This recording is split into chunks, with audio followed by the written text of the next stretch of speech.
সাক্ষী।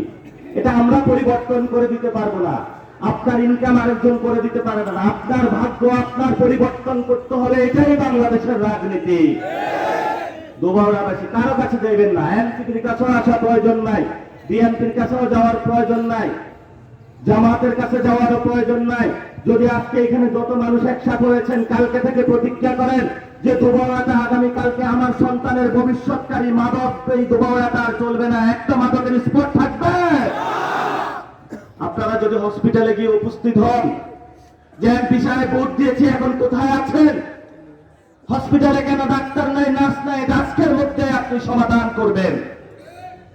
স্কুলে গিয়ে উপস্থিত হবেন, চোর বাটপার গুন্ডা স্কুলের ম্যানেজিং কমিটিতে থাকতে পারবে না, সমাজের সবচেয়ে ভালো লোক স্কুল কমিটিতে থাকবে, মসজিদ কমিটির সভাপতিতে সবচেয়ে স্কুলের যিনি ভালো লোক হয়েছেন, মসজিদে এরকম সমাজের সবচেয়ে বিজ্ঞ আলেম মসজিদ কমিটিতে থাকবে। আপনাদের এখানে 4 বছরের একজন সন্তানকে ধর্ষণ করা হয়েছে। এখানে যারা পুরুষ আছেন আপনারা, আপনাদের জন্য লজ্জা। দুবাউড়াতে যারা পুরুষ আছেন, আপনারা জীবিত থাকতে কিভাবে 4 বছরের একটা কন্যা শিশু ধর্ষণ হয়, লজ্জা আপনাদের জন্য। যদি যারা ইসলাম ধর্মের অনুসারী হয়ে থাকেন, নবীজির বড় একটি পদক্ষেপ ছিল, আরবে তৎকালীন কন্যাদেরকে মাটির নিচে পুঁতে দিত। নবীজি সেটা রক্ষা করেছেন। আপনি যদি প্রিয় নবীর উম্মত হয়ে থাকেন, তাহলে দুবাউড়াতে কিভাবে 4 বছরের একটা কন্যা শিশু ধর্ষণ হয়ে থাকে? নারীরা কেন হ্যারাসমেন্ট হবে?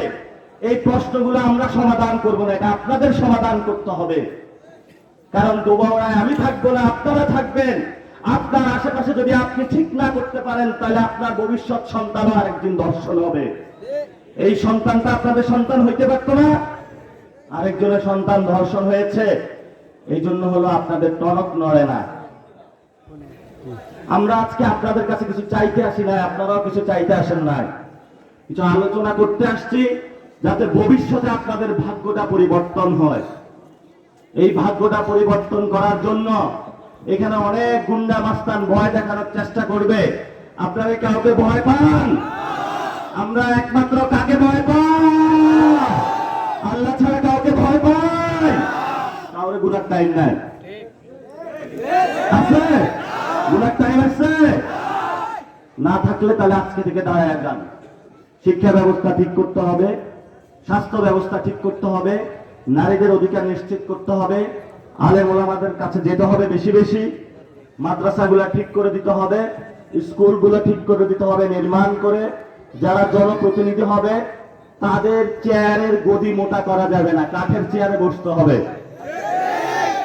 আর যদি কাঠের চেয়ারও যদি আমরা সামনে বাদ দিতে চাই, তাহলে যেভাবে ইলেকশনের আগে